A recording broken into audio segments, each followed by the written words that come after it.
السلام عليكم ورحمة الله وبركاته. ازيكم يا حبايبي؟ عاملين ايه؟ يا رب تكونوا بخير. النهاردة هنعمل أكلة لذيذة جدا وبسيطة خالص، أحسن من بتوع الكشري. هنعمل النهاردة الطواجن، طاجن لحمة وطاجن شاورما. أكلة لذيذة وبسيطة واقتصادية، مش مكلفة خالص. زي ما انتم شايفين قدامكم كده، شايفين شكل الطاجن جميل ازاي، والمكرونه مستويه مش معجنه خالص، واللحمه مستويه. وهنا كمان في الشاورما، وعملت ايه كمان بقى جنبيهم؟ شطه ودقه وصلصه، اكننا قاعدين كده بالظبط في محل الكشري. اكله لذيذه وبسيطه، اتمنى انها تعجبكم. يلا بينا يا حبايبي ندخل في الفيديو ونشوف احنا عملنا الطواجن الجميله دي ازاي. اهلا بيكم يا حبايبي. احنا النهارده هنعمل مع بعض طواجن المكرونه. هنعمل ايه؟ بالشاورما وباللحمه المفرومه. يلا بينا يا حبايب قلبي ندخل في الفيديو ونشوف هنعمل ايه. في البدايه خالص كده هنعمل الصلصه بتاعه الطواجن. انا معايا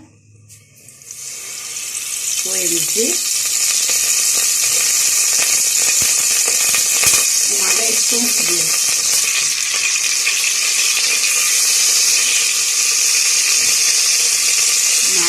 معلقه من الكزبره،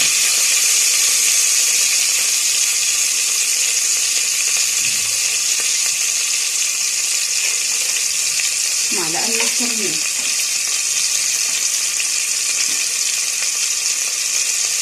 معلقه صغيره من الفلفل الاسمر،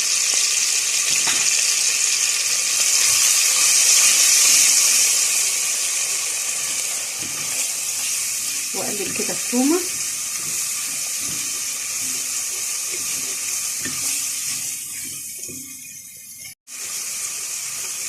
التومه زي ما انتم شايفين كده دخلت في السوا.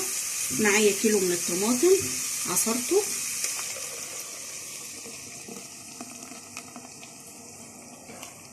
واقلب كده واغطي عليها عشان تتسبك. انا حطيت الصلصه على النار زي ما عملناها مع بعض وهي بتتسبك اهي قدامكم.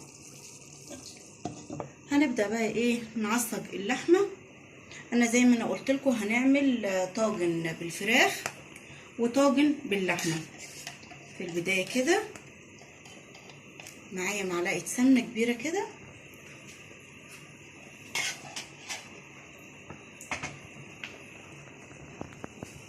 ومعايا بصلايه كبيره،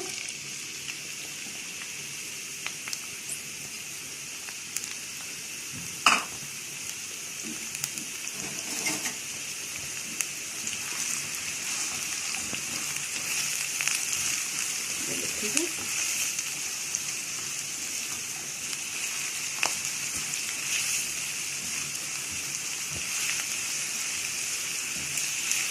محتاجه بس ايه البصله تدبل شويه كده في الزيت، في السمنه.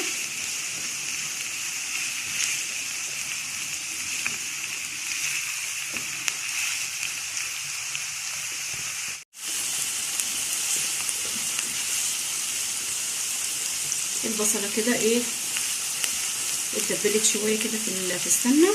معايا ربع كيلو من اللحمه المفرومه،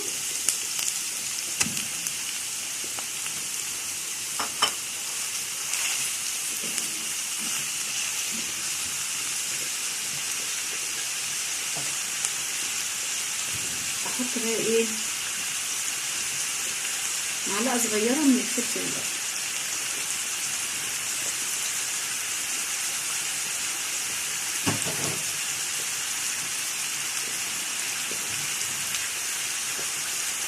ومعايا 7 بهارات كده.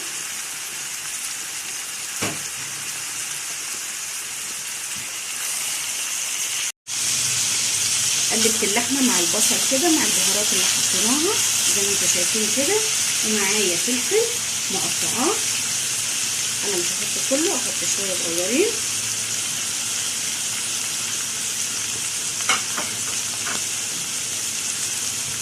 واحط ايه معلقه ملح، معلقه صغيره، اقلب كده.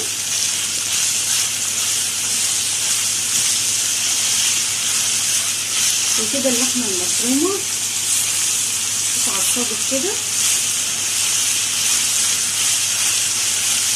زي ما انتم شايفين قدامكم. بس كده 3 دقايق مش اكتر من كده واروح طافيه عليه. ومكان اللحمه كده اروح حاطه معلقه من السمنه، وعلشان خاطر ايه نسوي الشاورما.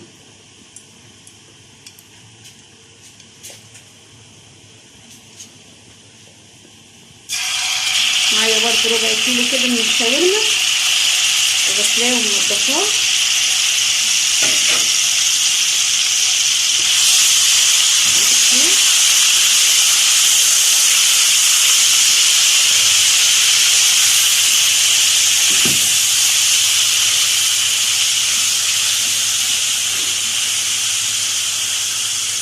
اللي يخليكي تشتري طواجن من بره طالما انت تعرفي تعمليها في البيت بطعم وريحه ونظافه، وتاكلي عيالك حاجه نظيفه ومضمونه.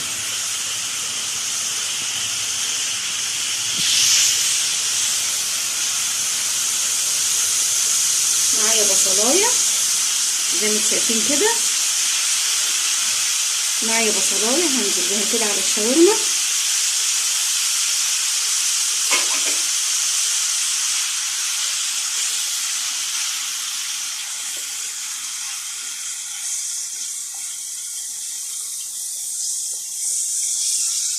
هعمل ايه بعد كده؟ معايا عصير ليمون، ونحط كمان معلقه من الخل،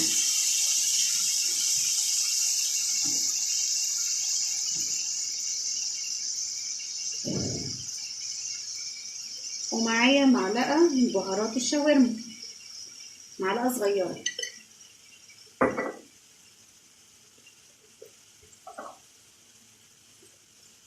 نص معلقه صغيره كزبره،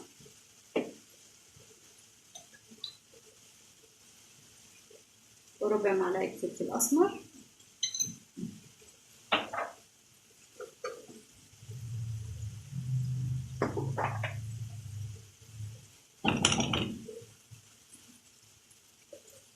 ومعايا معلقه صغيره من الثوم المهروس،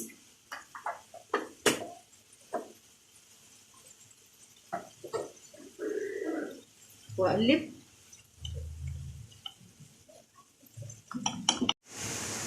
شايفين شكل الشاورما وريحتها تحفه. معايا فلفل،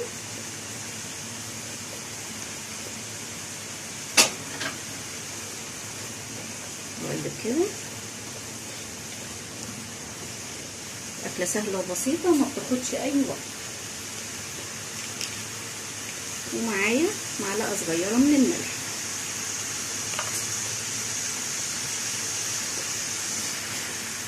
اقلب كده الشاورما، هي كده دخلت في السوا.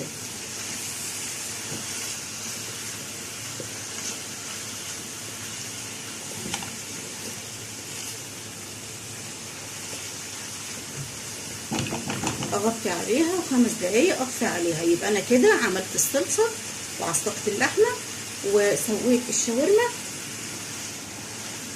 هنسلق بقى المكرونه نص سلقه.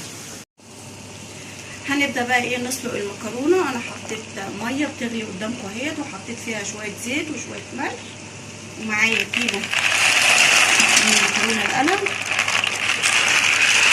هنزل بيها كده في الميه عشان ايه نسلقها نص سلقه.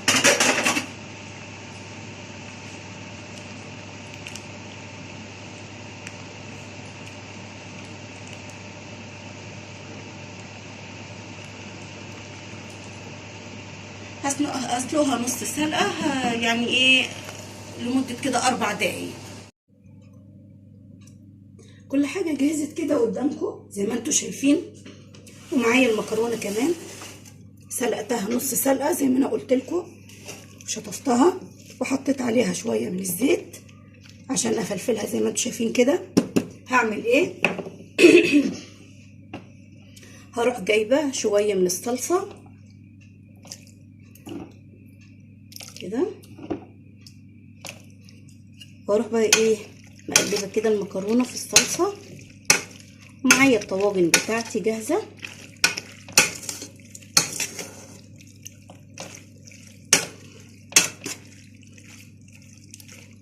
الطريقه دي كويسه جدا جدا.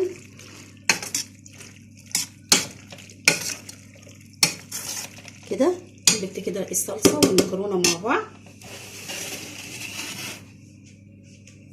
معايا الطاجن بتاعي اللي انا هستخدمه، حطيت فيه ايه معلقتين زيت ودهنته كده بالفرشه من تحت كده والجوانب. هعمل ايه؟ هروح جايبه معلقه من الصلصه كده، معلقه واحده، واجي عندي هنا اللحمه المفرومه اروح واخده كده واظبطها كده في ارضيه ايه الطاجن زي ما انتم شايفين كده.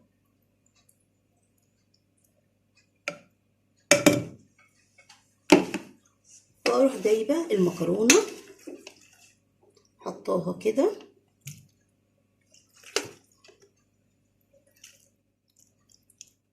افرد كده المكرونه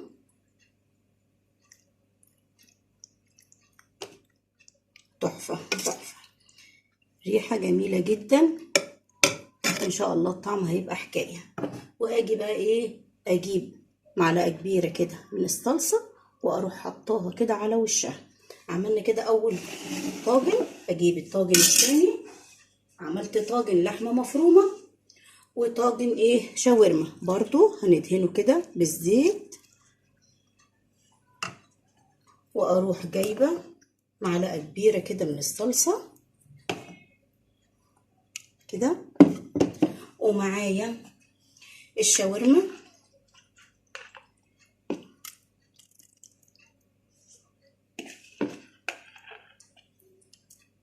افردها كده برضو، واجيب المكرونه واحطها كده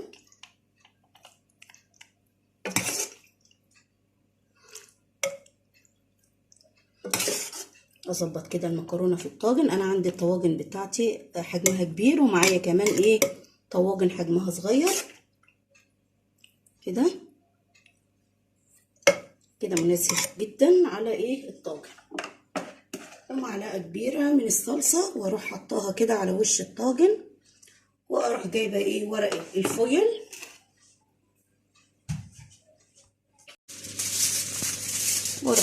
كده، اروح مغطيه الطاجن ومشغله الفرن بتاعي. لازم الفرن يبقى سخن كده. وهنا برضو على الطاجن الثاني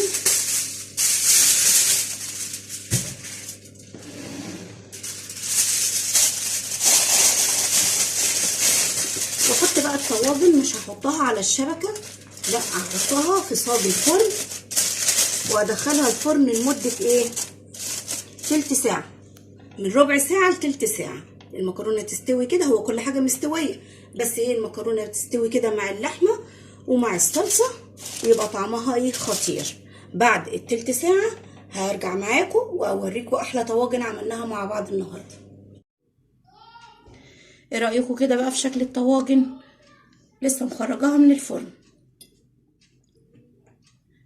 مكرونه مستويه واللحمه جميله والريحه تحفه زي ما انتم شايفين قدامكم كده. انا عملت معاها دقه وشطه وصلصه كده. الفيديو بتاعي خلص، يا رب يعجبكم ويكون سهل وبسيط وكلنا نستفاد من بعضنا. اذا عجبكم الفيديو يا حبايبي لايك وشير وفعلوا لي زر الجرس واشتركوا لي في قناتي عشان يوصل لكم كل جديد. مع السلامه.